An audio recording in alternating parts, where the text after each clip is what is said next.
smell of cornbread and slow-cooked brisket filled the kitchen, and I remember thinking, just for a second, that this was the kind of evening I'd been waiting for since spring. My mother had put out the good plates, the cream-colored ones with the thin blue rim that only came down from the top shelf for holidays and funerals.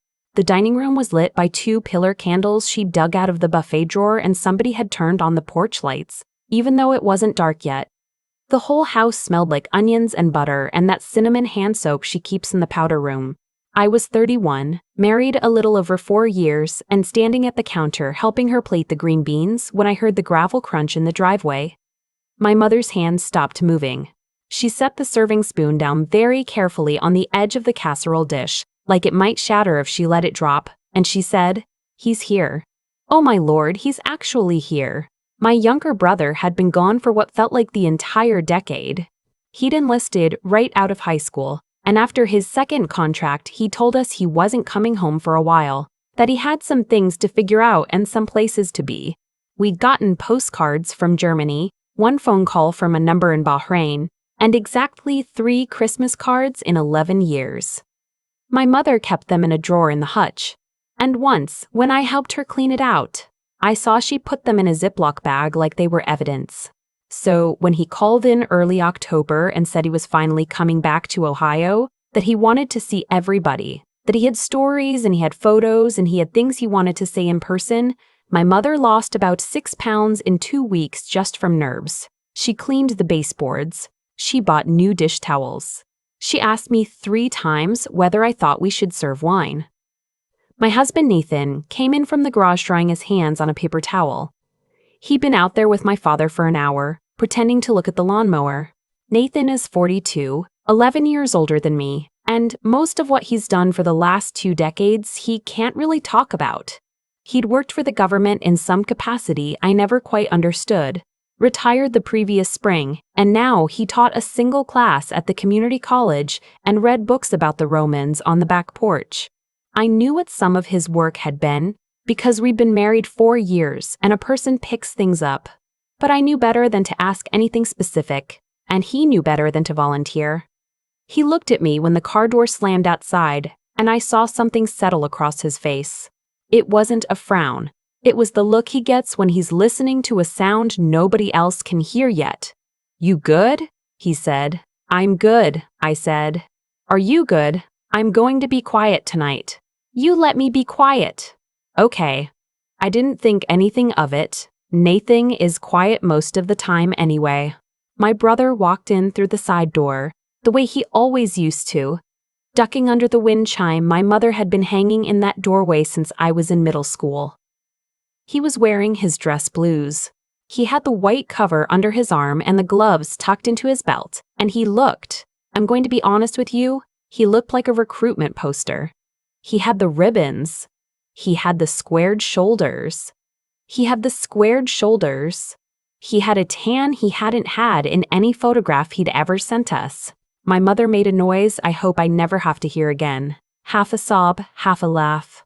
She put both her hands over her mouth, and my father, who hadn't cried in front of any of us since his own father's funeral in 2003, walked over and hugged him without saying a word, just held him for what felt like a full minute, and then stepped back and gripped him by both shoulders and looked at him like he was trying to memorize him.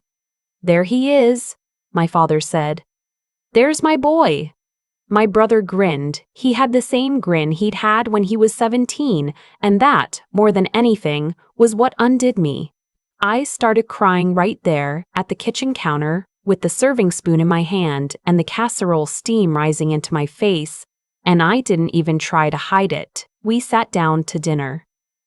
I want to tell you what that first hour felt like, because I think about it now and it almost hurts.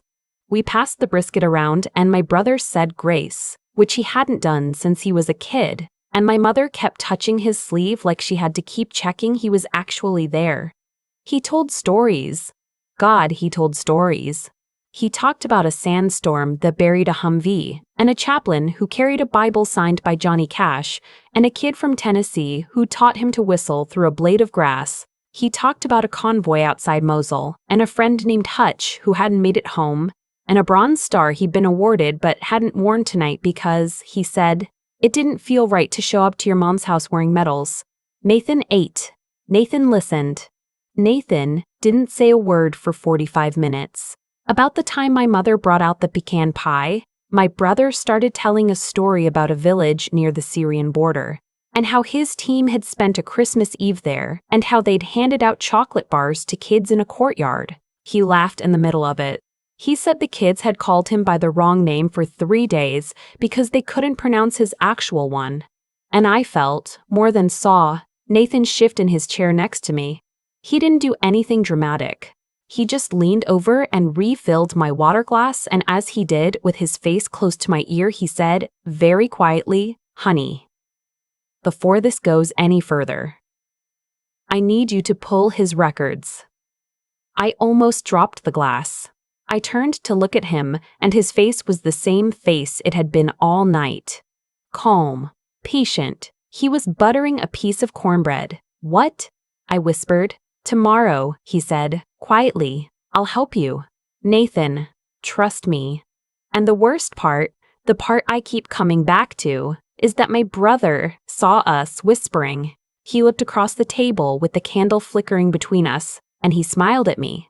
He winked. He thought we were sharing a private joke at the dinner table the way couples do.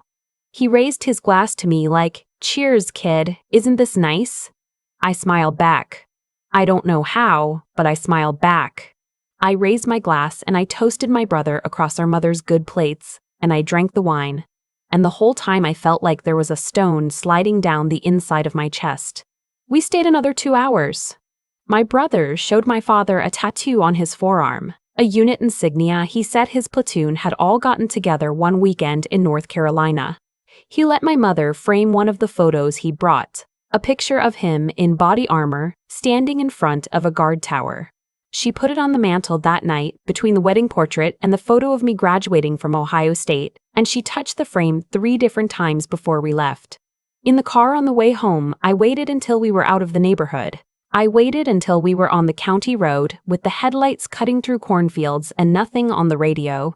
"Talk," I said. Nathan kept his eyes on the road. He has this way of driving where you'd swear he was the only car for 50 miles, even when there's traffic. This steady, easy posture, both hands on the wheel like he learned in a different decade. He didn't speak for almost a mile.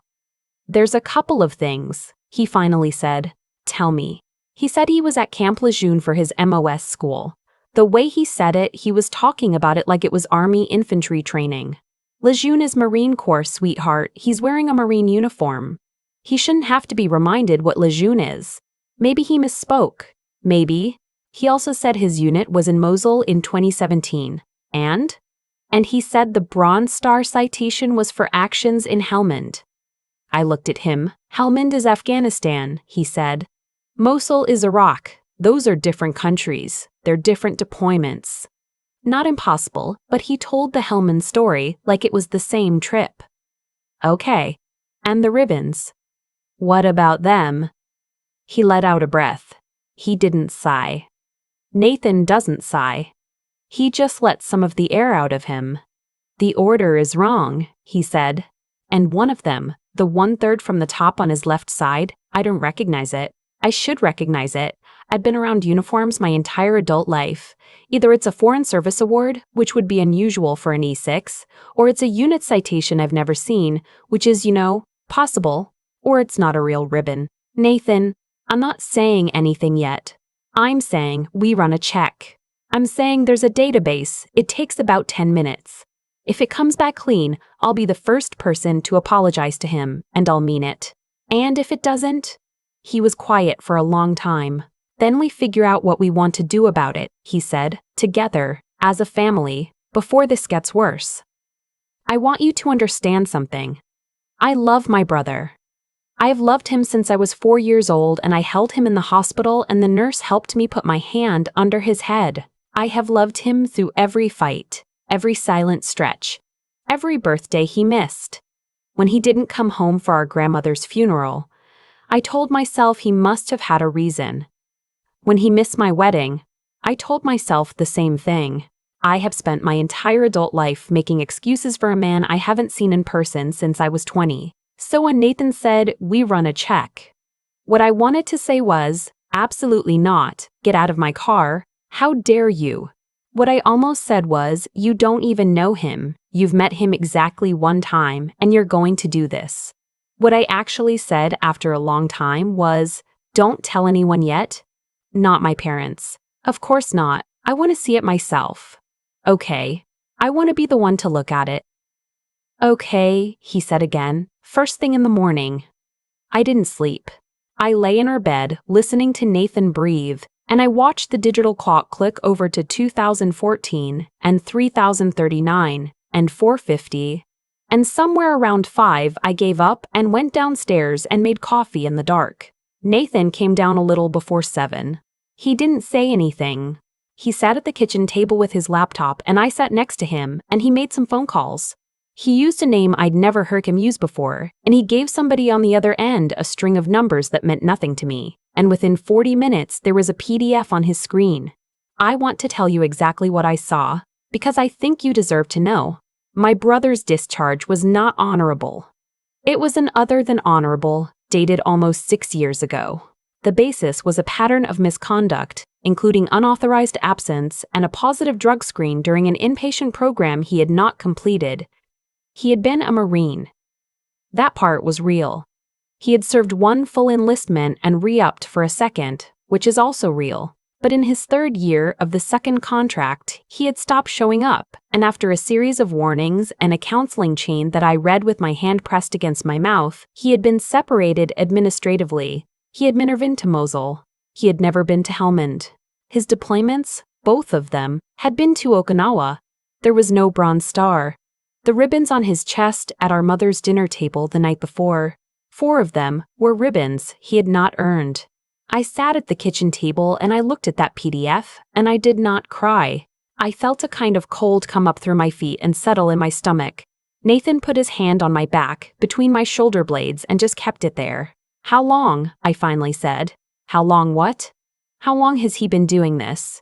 Nathan was quiet. "How long has he been doing this?" Nathan was quiet. He scrolled down. He pointed to a line. "Look at the date of separation," he said. I looked. 6 years. 6. Mom's Christmas card from 2021, I said. He sent her a photo. He was in a uniform. He was holding a flag. He told her he'd been promoted. I know, baby. He told her he'd been promoted. I know, baby. He told Dad he'd been in a firefight outside Kandahar. Dad told me about it. Dad cried when he told me about it. He thought my brother had almost died and didn't say anything for a year. I know.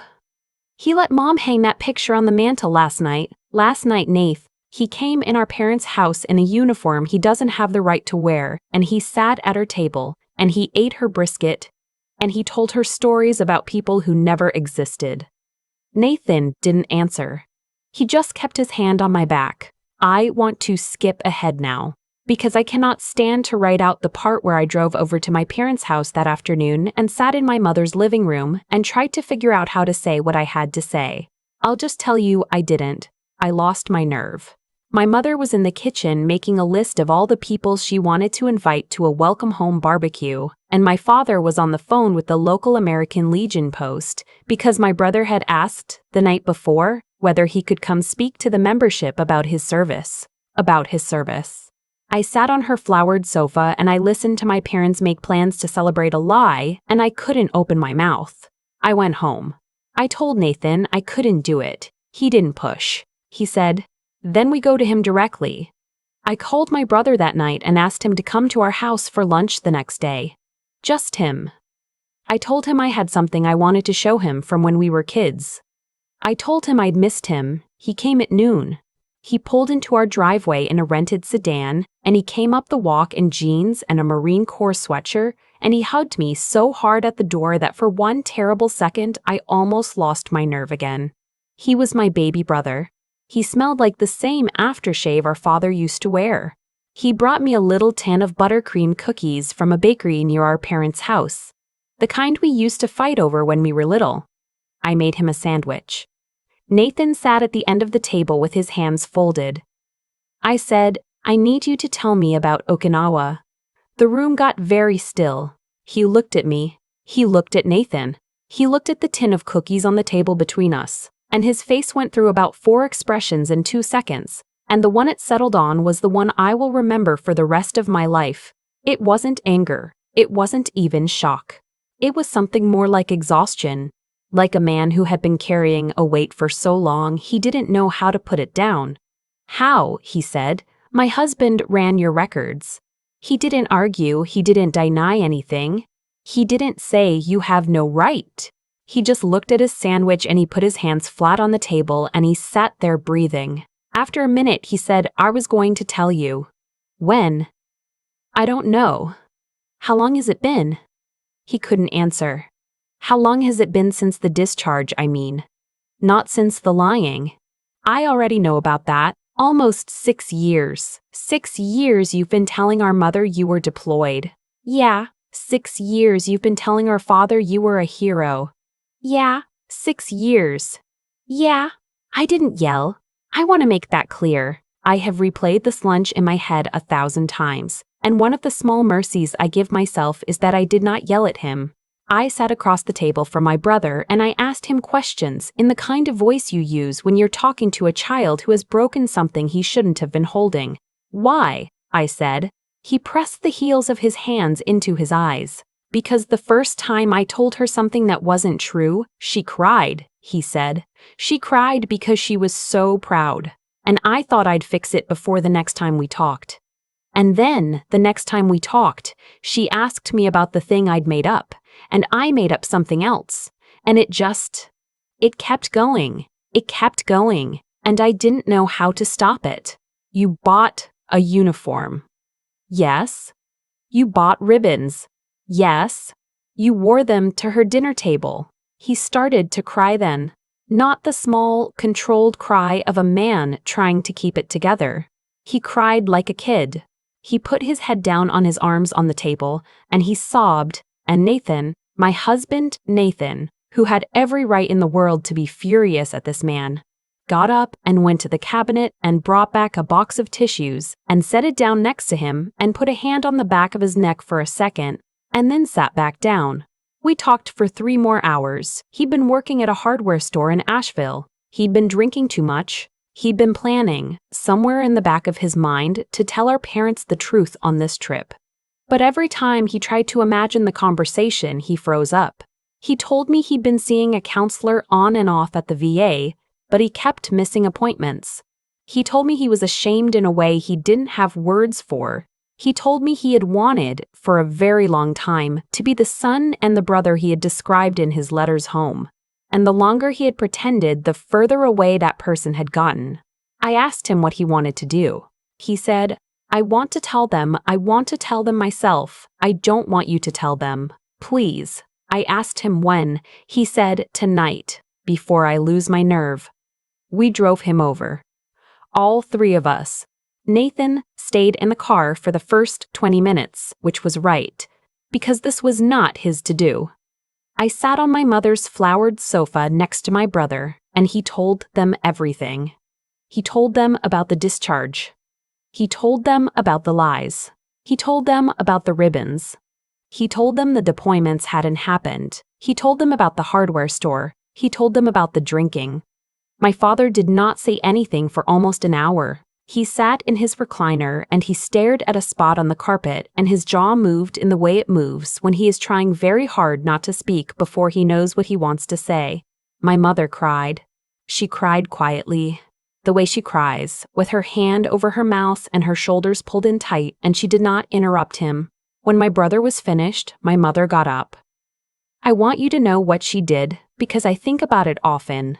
I think about it when I am angry at people I love, and when I am tired of forgiving, and when I am tempted to say the kind of thing that would feel good for 10 seconds and bad for 10 years.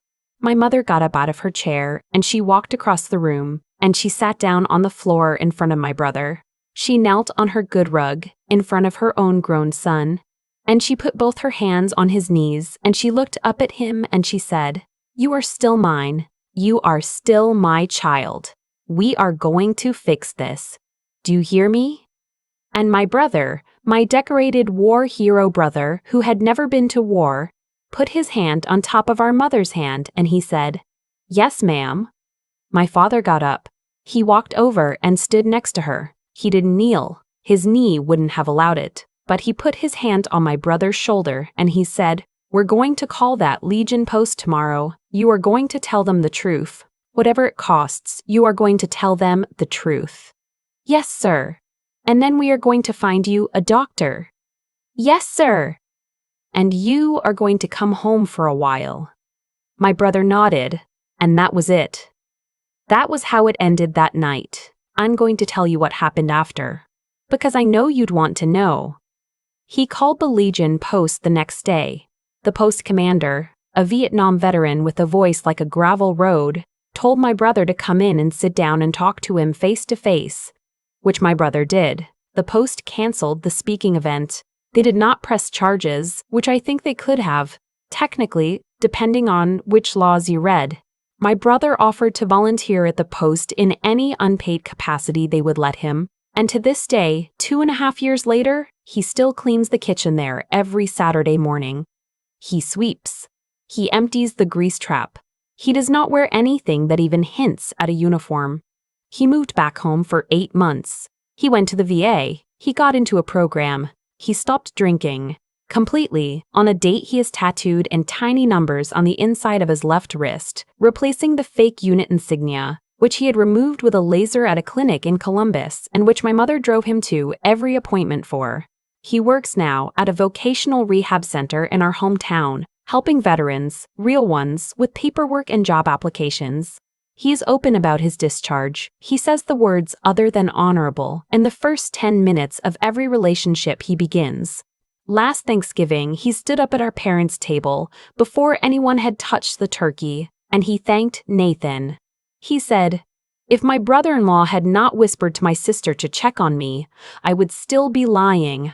I would be lying right now at this table. He saved my life. I want you all to know that." Nathan turned red. Nathan does not like attention. He nodded and he said, "Pass the rolls." My brother laughed, and my mother laughed, and my father laughed, and I laughed too. And I'm not going to pretend the wound was gone, because it wasn't, and it isn't entirely now. But I'll tell you something I have learned, late in my own life, with my husband sitting next to me and my brother across the table from me and my parents holding hands the way they have held hands for 43 years. The truth, when it comes, costs something. It costs you the version of the person you thought you knew. It costs you the picture on the mantle. It costs you the toast you almost made. But the lie costs more. The lie costs the person who tells it, and it costs the people who believe it, and it costs all the years they could have spent loving the real person instead of the cardboard cutout. I am grateful every single day that my husband leaned over at that dinner table and said 5 quiet words to me before I raised my glass. I am grateful that he didn't shout them. I am grateful that he didn't say them to anyone else. I am grateful that he didn't say them to anyone else. I am grateful that he trusted me to be the one to carry them. And I am grateful, more than I can say, that when the truth finally came, my mother got up out of her chair and she crossed the room and she knelt down in front of her son. That is what family is. Not the toast, not the uniform, not the photograph on the mantle, the kneeling. I've thought about that night at my mother's table more times than I can count. And what I keep coming back to is how easily a small lie can grow teeth. My brother didn't sit down one morning and decide to become someone else. He told my mother one thing that wasn't quite true, and she cried because she was proud, and that pride became the trap. Every kindness she showed him after that was a brick in a wall he kept building because he didn't know how to tear it down. That's how it works. Choices stack. Small choices stack into a life you don't recognize, and by the time you look up, you're sitting in your mother's dining room wearing somebody else's ribbons, and the only thing louder than the lie is the silence inside your own head. I learned something hard from my husband Nathan that weekend, and I want to be honest about what it was. It wasn't trust no one. It wasn't check everybody. Nathan didn't lean over and whisper to me because he was suspicious of strangers. He whispered because he loved me enough to risk being wrong in front of the people I love most. That takes a kind of courage I don't think I had before I watched him do it. Real wisdom, the kind I want to grow into, isn't about being smart enough to spot the lie. It's about being brave enough to name what you see, gently, and trust the people you love to do the right thing with it. And then there's the part I think about most, which is my mother on the floor. She had every right that night to scream. She had every right that night to scream. She had every right to throw him out of her house. She's the one who hung that photograph on her mantle. She's the one who told her friends at church. And instead of any of that, she got down on her knees, on her own carpet, in front of her grown son, and she told him he was still hers. That wasn't weakness. I want to say that very clearly. That was the strongest thing I have ever seen a person do. It took more grit to kneel than it would have taken to slap him. If I have a hope for myself, it's that I get to be the kind of person Nathan was at that dinner table, and the kind of person my mother was on that rug, honest enough to whisper hard truths, steady enough to receive them, and stubborn enough when the time comes to kneel down in front of someone I love and tell them, even after all of it, that they are still mine.